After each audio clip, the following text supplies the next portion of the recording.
할렐루야. 이 시간 예배 자리에 나와서 그리고 방송을 통해서 기도의 자리를 지키시는 모든 성도님들에게 하나님의 크신 평강이 함께 하시기를 주님의 이름으로 축원합니다. 오늘 말씀의 제목은 그러나 나의 원대로 마시옵고 아버지의 원대로 없소서입니다.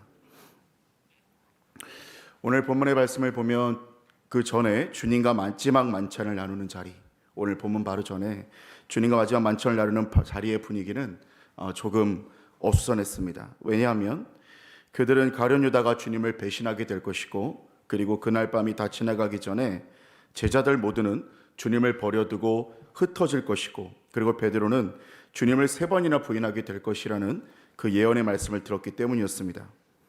더군다나 그날 저녁 식사가 마지막 유월절 만찬이었다는 것을 제자들이 알 때에 제자들은 굉장히 복잡하고 착잡한 심경이었을 것입니다. 그날 제자들은 다락방을 떠나서 겟세마네로 올라갔습니다. 겟세마네 동산은 예수님께서 제자들과 함께 종종 찾던 곳이었는데, 이날은 이곳을 다시 찾으신 이유는 바로 기도하기 위해서였습니다. 예수님께서는 하나님을 대면하기 위해 한적한 곳으로 나가시면서 베드로와 야고보와 요한을 데리고 가게 됩니다. 그리고 그곳에서 깨어 기도하라 이렇게 말씀을 하십니다. 스가랴 13장 7절의 말씀대로 목자를 치리니 양들이 흩어지리라 라는 말씀을 나누며 곧 닥칠 현실에 대한 2가지 이야기를 하셨는데, 마가복음 14장 27절과 28절에는 그 2가지가 예언이 되었습니다. 첫 번째 27절에는 제자들이 도망할 것이다. 그리고 28절에는 부활에 대한 예고를 말씀을 하신 것입니다. 또한 베드로에게는 달기 2번 울기 전에 네가 3번 나를 부인할 것이다 이렇게 말씀을 하셨습니다. 그날 저녁에는 베드로의 목청이 높았고, 그리고 모든 제자들이 주님을 배반할지라도 자신은 예수님과 생사를 함께 하겠다고 호언장담했습니다. 자신은 주님을 배신하지 않을 만큼 강하고 확실한 믿음을 가지고 있으므로 어떠한 어려움이 닥쳐도 절대로 변하지 않을 것이다 이렇게 믿고 있었습니다. 예수님이 말씀을 하셨지만 그 말씀을 믿지 못했고 자신의 확신만을 신뢰한 것입니다. 예수님은 베드로가 닭이 오기 전에 3번 부인할 것이라고 구체적으로 말씀해 주셨지만, 베드로는 그런 일이 절대 일어나지 않을 것이다 그렇게 굳게 장담했던 것입니다. 그리고 예수님을 위해서라면 목숨까지도 내놓겠다라고 호언장담을 하였습니다. 제자들의 마음이 철통 같아서 점처럼 흔들리지 않을 것처럼 보였던 것이죠. 그러한 대화를 나누면서 예수님과 제자들은 겟세마네로 가게 되었고, 예수님께서는 마지막으로 하나님께 기도하며 나아가려고 하였습니다. 오늘 겟세마네에서 마지막 드리신 이 기도, 오늘 이 본문에 나온 이 기도의 내용들을 함께 나누며 우리도 오늘 본문의 말씀과 함께 기도의 제목을 얻고자 합니다. 첫 번째로 우리에게 주신 말씀은 초점을 맞추어라입니다. 초점을 맞추어라입니다. 예수님께서는 베드로, 야고보, 요한 이 3 제자를 데리고 함께 겟세마네로 올라가셨습니다. 이 3 제자는 예수님이 기도하는 동안에 조금 떨어져 있는 곳에 머물러 있었습니다. 그리고 34절에는 예수님께서 이렇게 말씀을 하셨습니다. 말씀하시되 내 마음이 심히 고민하여 죽게 되었으니 너희는 여기 머물러 깨어있으라 하시고, 그리고 제자들은 기대와 달리 깨어있지 못했습니다. 37절과 40절은 이렇게 말씀을 합니다. 돌아오사 제자들이 자는 것을 보시고 베드로에게 말씀하시되 시몬아 자느냐? 네가 1시간도 깨어있을 수 없더냐? 40절에 보니까 다시 오사 보신즉 그들이 자니 이는 그들의 눈이 심히 피곤함이라. 그들이 예수께 무엇으로 대답할 줄을 알지 못하더라. 제자들이 깨어있지 못했던 까닭은 무엇이었을까요? 예수님께서는 깨어서 계속 기도를 할 수 있었는데 왜 제자들은 깨어서 기도하지 못했을까요? 물론 피곤함도 있었겠지만 사실은 예수님께서 제자들보다 피곤하다면 훨씬 더 피곤하셨을 것입니다. 그 이유는 제자들은 예수님과 같은 초점으로 나아가지 못하였기 때문에 그렇습니다. 마가복음 10장에는 예수님께서 당신의 순환 예고 그리고 부활에 대해서 말씀을 하셨습니다. 그런데 바로 그때에 세베대의 아들인 야고보와 요한이 예수님께 나와서 이렇게 구하였습니다. 우리를 주의 나라에서 하나는 주의 우편에 그리고 하나는 주의 좌편에 앉게 명하소서라고 부탁을 합니다. 그러자 다른 10 제자들이 듣고 야고보와 요한에게 화를 냅니다. 자신들이 먼저 해야 할 것을 야고보와 요한이 선수를 쳤기 때문에 거기에 대한 분노와 화가 있었던 것이죠. 그러나 예수님께서는 높아지려고 하는 제자들에게 관점을 바꾸어서 이렇게 설명을 하셨습니다. 인자가 온 것은 섬김을 받으려 함이 아니라 도리어 섬기려 하고 자기 목숨을 많은 사람의 대속물로 주려 함이니라. 마가복음 14장 4절에서부터는 어떠한 내용이 나오게 되냐면 향유옥합을 깨트려서 예수님의 머리에 부은 여인이 등장하게 됩니다. 자신의 전재산과 다름이 없는 향유옥합을 깨트려서 예수님께 전부를 드린 여인이 바로 등장을 하는 것이죠. 오늘 이 제자들과 그리고 향유옥합을 깨트린 여인의 차이는 무엇일까요? 그것은 바로 자신이 원하는 것을 위해서 예수님이 필요한 사람, 그리고 예수님을 위하여 나의 삶이 존재하는 사람의 차이였습니다. 예수님께서 기도하시며 깨어 계시는 영적인 절대절명의 순간에 예수님의 제자들이 기도하지 못하였던 이유는 예수님과 분명한 초점을 맞추지 못하는 데서 오는 문제였습니다. 예수님 또한 기도하며 하나님 나라와 영광을 위해서 기도하고 전력을 쏟고 계셨습니다. 내가 원하는 것을 위해서 예수님이 필요한 사람, 하나님 나라와 영광을 위해서 내가 있는 것이 아니라 나의 영광을 위해서, 나를 위해서 예수님이 필요한 사람은 정말 중요한 때를 읽어내지 못합니다. 그리고 기도가 절실한 때에 기도하지 못하게 되는 것입니다. 우리는 향유옥합을 드린 여인과 같이 하나님 나라와 영광을 위하여 우리의 삶이 존재해야 될 줄로 믿습니다. 마태복음 6장 33절은 이렇게 말씀을 합니다.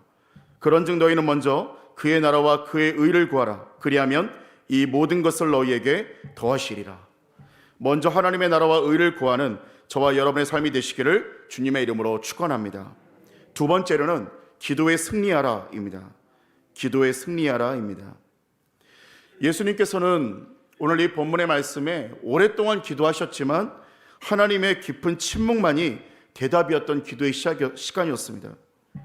세례를 받으실 때에 하늘을 열어서 이는 사랑하는 아들이다 선언하신 하나님께서 또 변화산상에서 모세와 엘리야와 그리고 제자들에게 오직 예수의 말만 들으라 이렇게 선언하심으로 예수님께 모든 권위를 부여하셨던 하나님께서 지금 겟세마네에서의 간절한 기도는 침묵하고 계시는 것입니다. 그러나 응답을 못 받은 것 같은 기도, 하나님의 깊은 침묵에 있는 것 같은 이 기도 가운데에서도 이 잔을 내게서 옮기시옵소서, 그러나 나의 원대로 마시옵고 아버지의 원대로 하옵소서 하고 기도하며 예수님께서는 계속적으로 십자가 고난을 앞에 두고 고뇌를 가지시며 기도하셨습니다. 이 겟세마네에서의 침묵은 십자가상에서 아버지 왜 나를 버리셨습니까?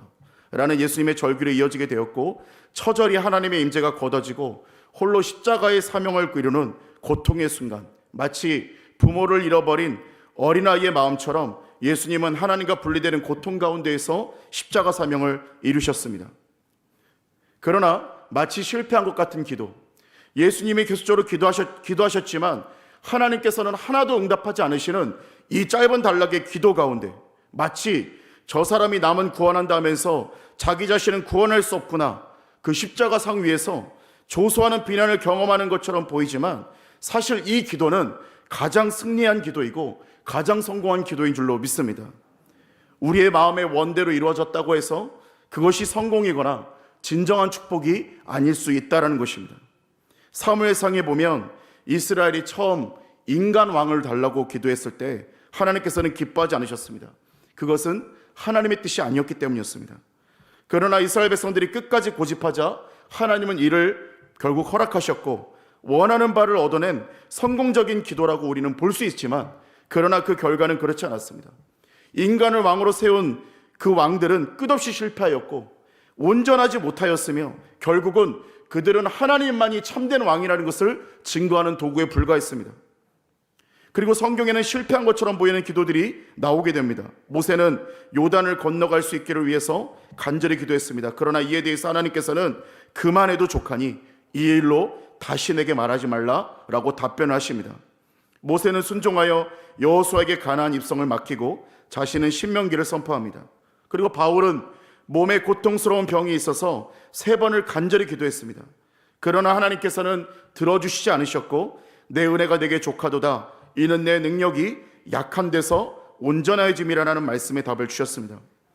이 실패한 바울의 기도는 십자가의 진리를 깨달음으로 고린도후서 13장 4절에 이렇게 말씀을 하게 됩니다. 그리스도께서 약하심으로 십자가에 못 박히셨으나 하나님의 능력으로 살아계시니 우리도 그 안에서 약하나 너희에게 대하여 하나님의 능력으로 그와 함께 살리라. 오늘 이 겟세마네에서 예수님의 기도는 십자가와 부활 그리고 영생을 주심과 구원의 역사로 이루어졌습니다. 그래서 요한복음 3장 17절은 이렇게 말씀을 합니다. 하나님이 그 아들을 세상에 보내신 것은 세상을 심판하려 하심이 아니요 그로 말미암아 세상이 구원을 받게 하려 하심이라. 예수님도 육신의 몸을 입으셨기 때문에 십자가 앞에서는 고통스러우셨습니다. 더군다나 하나님과의 분리의 고통을 느끼면서 십자가를 경험하셨기 때문에 말할 수 없는 고통을 느끼셨을 것입니다. 그렇게 이 잔을 옮겨주옵소서 하고 기도했지만 그러나 예수님의 기도의 결론은 나의 원대로 마셨고 아버지의 원대로 하옵소서였습니다. 가끔 우리는 두려워하는 것이 있습니다. 그것이 뭐냐면 내 뜻이 아니라 하나님의 뜻대로 되면 어떡할까? 내 계획이 아니라 하나님의 계획대로 되면 어떡할까? 이것이 두려워지고 원하지 않을 때가 있다는 것이죠. 반드시 내 뜻대로 돼야 되는데 이번 프로젝트는 반드시 내 뜻대로 돼야 되는데 내 자녀가 반드시 내가 원하는 대학을 가야 하는데 우리는 그렇게 바랄 때가 있다는 것이죠. 만일에 하나님의 원하시는 것이 나와 정반되면 어떡할까 하고 두려워할 때가 있다는 것입니다. 그러나 우리의 기도는 나의 원대로 마시옵고 아버지의 원대로 하옵소서가 되어야 할 줄로 믿습니다. 나의 직장, 나의 가정, 나의 자녀, 나의 인생, 나의 삶, 나의 비전, 나의 목적 모든 것이 아버지의 원대로 하옵소서 하고 기도하는 것이 가장 승리하는 기도인 줄로 믿습니다. 로마서 8장 32절은 우리가 이렇게 기도할 때에 우리가 얼마나 큰 유익을 받게 되는지에 대해서 말씀하고 있습니다. 로마서 8장 32절을 제가 읽어드리겠습니다. 자기 아들을 아끼지 아니하시고 우리 모든 사람을 위하여 내주시니가 어찌 그 아들과 함께 모든 것을 우리에게 주시지 아니하겠느냐.